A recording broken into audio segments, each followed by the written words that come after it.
Hey guys, what's up? It's Erik Fedko. We're here at Silverstar Mountain for the Rheeder Invitational, and this is my custom YT Dirtloop bike.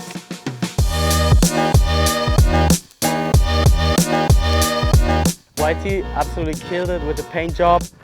This time we have a wrap with some trees on it.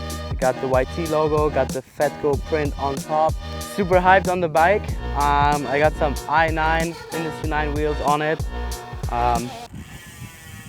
Best wheels in the world, you know it. Got the SRAM components, the cranks, the chain, the brake, and yeah, got the title components, handlebar stem, seats, seat posts, and pedals.